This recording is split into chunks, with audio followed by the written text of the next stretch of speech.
the F-15EX EPAWSS. Boy, these are a lot of words, huh? But it's really cool. And I kind of geeked out on this one because, dude, as a Viper guy, I'm not supposed to like this jet, but I really like the EX. Like everything I've seen on this jet, and I've got a buddy from OTS that's actually flying it that I've been trying to talk into coming on the channel, which he's like, yeah, because he's still actively doing it, which I understand. But it's such an awesome airplane. Dude, it just has so many capabilities. And I saw this article and I was like, you know what? This is just one more cool thing it does. And this is kind of geeky, but it's got an advanced electronic warfare system called, because they love their acronyms, the Eagle Passive Active Warning Survivability System, or EPAWSS. BAE system builds the EPAWSS. And what it is allows fighters to monitor, jam, deceive threats in highly contested environments, provides radar warning, geolocation, situational awareness, and self-defense capabilities. It allows it to move more freely and deeply, so to speak, in enemy territory and counter air defense systems. It'll be a central component of the F-15EX, now expanding into dozens of F-15Es as well. It's a $293 million contract that Boeing is doing. It's a leap in technology, improved lethality, combat capabilities, and degraded environments against advanced threats. Has set the baseline for EW within the fighter community. Its cognitive abilities were tested last May in Northern Edge 2023. 2 F-15EXs took part in 70 sorties that tested how quickly EPAWSS cognitive EW capabilities can react to electromagnetic threats it had not previously encountered in a busy, unpredictable environment. It did great. It said our close collaboration with the U.S. Air Force allows us to mature EPAWSS cognitive processing capabilities. It doesn't say, or I missed it, this isn't AI, right? What? Like it's not based on like machine learning, AI, any kind of stuff like that. I don't think so. I just think it's cool. And if it is, I mean, I think that's where we're headed. If that's not what it is now, right? AI being able to get all the trons and go, okay, this is how I jam this threat. This is how I deceive this threat. This is how, you know, I cloak. Because we've always talked about the two different schools of thought. One is stealth, where you actually try to make the radar cross section as tiny as possible, and one is deception via, you know, jamming, either barrage, noise, some kind of, you know, you're putting trons out there, and typically it's a sledgehammer way of doing things. But if you do it very elegantly, where it doesn't affect your own systems or the systems of your buddies, it can be super effective, and it can be something that really enhances your survivability in a contested or degraded environment or denied environment. So I think that's really cool that they're doing that. And I honestly, I think that's a much more cost-effective way of doing that, of taking a 4th gen platform and actually just making it survivable just based on technology. What do you guys think?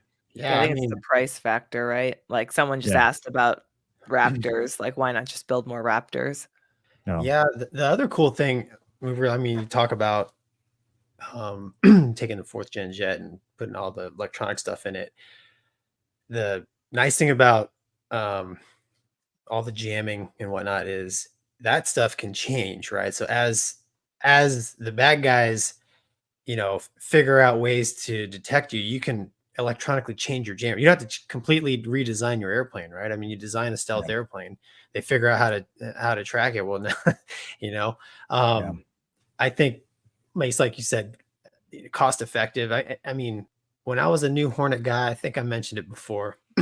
We fought a Learjet with a jammer pod, and my first time doing it, like, I was blown away. I mean, we were cocky. The guy's like, what do you guys want? Like level 1 to 10. We're like 10. We never saw, I mean, we saw him as he split our formation. We're like, okay, let's do 3, you know?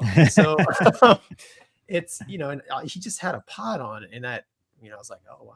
I mean, really, that's, you know, like you said, it can be a sledgehammer way of doing business, man, but it does work. Well, that's a Russian thing. You know, I mean, if you're just throwing trons out, that's the sledgehammer. But if you're, you know, smartly receiving a signal, processing a signal, and then determining a way to defeat that signal, dude, that's a finesse. There's something to that on the battlefield, and it goes to the sensor fusion concept, because that's what the 21st century battlefield is going to be about, or it already is about, sensor fusion and information. If you can take information and use that to defeat your enemy, then you've got a leg up. And the smarter we are with that, especially when we're going to talk about, loyal wingmen and stuff like that, if you're using that in a linked environment, now it's not just you, it's everybody else on your team. And suddenly, you've just done it cheaply. Yeah. Yeah. I think Boeing has a valid BAE. It ain't Boeing.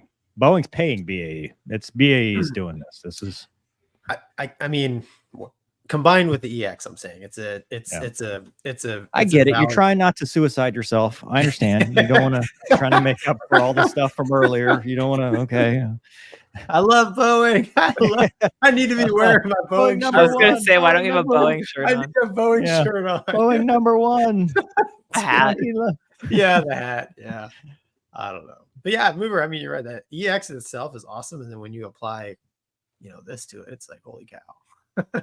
Yeah. I mean, Mace, you've seen it, flying the Viper, when you can effectively, see everything and do everything and they can't see you, it's a winning day. It's a great day. Yeah. And it feels terrible to be on the other side of that, which we've all experienced as well. Right. Oh, yeah. Right. And that doesn't just apply air to air. I mean, that is everything, the suppression of enemy air defense. I mean, that's why the Growler is the Growler, right? That's one of their biggest, their biggest mission is taking Trons and making bad Trons into good Trons.